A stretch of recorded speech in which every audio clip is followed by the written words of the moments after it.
একবার হযরত আলী রাদিয়াল্লাহু তাআলা আনহু নিজ ঘরের দরজার সামনে বসেছিলেন।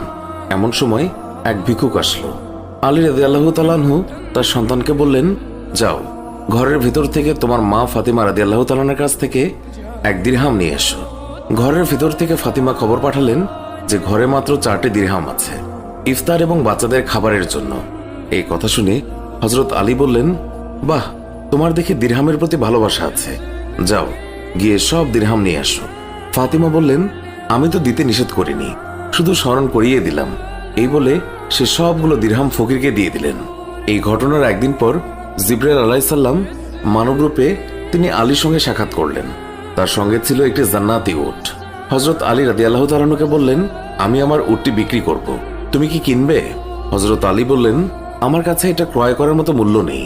জিবরাইল বললেন, আপনি এটা বাকিতে নিন।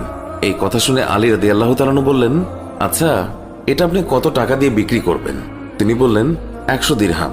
এরপর হযরত আলী রাদিয়াল্লাহু তাআলা আনহু 100 দিরহামের বিনিময়ে এটি ক্রয় করলেন।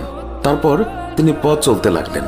এর কিছুক্ষণ পর বেদুইন রূপে হযরত মিকাইল আলাইহিস সালাম তার সঙ্গে দেখা করলেন এবং জিজ্ঞাসা করলেন, আপনি এই উটটি বিক্রি করবেন? আলী বললেন, হ্যাঁ। বেদুইন জিজ্ঞাসা করলেন, কত টাকা দিয়ে কিনেছিলেন? আলী রাদিয়াল্লাহু তাআলা আনহু বললেন, 100 দিরহামে কিনেছি। বেদুইন বললেন, আমি 60 দিরহাম লাভে তা ক্রয় করব। হযরত আলী রাদিয়াল্লাহু তাআলা আনহু তখন 160 দিরহামে উটটি বিক্রি করলেন। বেদুইন তাকে 160 দিরহাম দিলে আলী সেই দিরহাম নিয়ে পথ চলতে লাগলেন। পথের মধ্যে পূর্বে সেই বিক্রেতার সঙ্গে তার আবার দেখা হলো। তিনি আলী রাদিয়াল্লাহু তাআলা আনহুকে জিজ্ঞাসা করলেন, আপনি নিশ্চয়ই উটটি বিক্রি করেছেন? আলী বললেন, হ্যাঁ।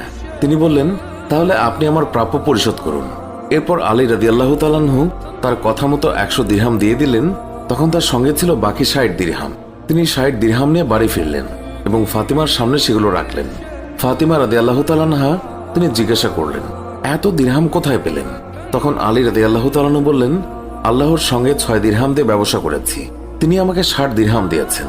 তারপর সে হযরত সাল্লাল্লাহু আলাইহি ওয়াসাল্লামের কাছে গিয়ে সব ঘটনা খুলে বলেন। তখন সাল্লাল্লাহু আলাইহি ওয়াসাল্লাম বলেন, তুমি কি জানো যে সেই পথের প্রথম ব্যক্তি ছিল জিবরাইল আলাইহিস সালাম আর ক্রেতা ছিলেন মিকাইল আলাইহিস সালাম? এরপর তিনি বললেন, শোনো হে আলী, আল্লাহ পাক তোমাকে এমন 3 রত্ন দান করেছেন যার তিনি কাউকে দান করেননি। তোমার স্ত্রী জান্নাতের রমণীদের সর্দারনি, তোমার পুত্রদ্বয় জান্নাতের যুবকদের নেতা, আর তোমার শ্বশুর নবীদের সর্দার। সুতরাং আল্লাহর এই দানের জন্য তার কৃতজ্ঞতা করো এবং সেই সব নিয়ামতের ব্যাপারে তার প্রশংসা করো যা তোমাকে দিয়েছে। বন্ধুরা, এই ঘটনা থেকে শিক্ষণীয় হচ্ছে, দান করা অতি উত্তম, অতি মর্যাদাপূর্ণ নেক আমল। আল্লাহ দানকারীকে দুনিয়াতে 10 গুণ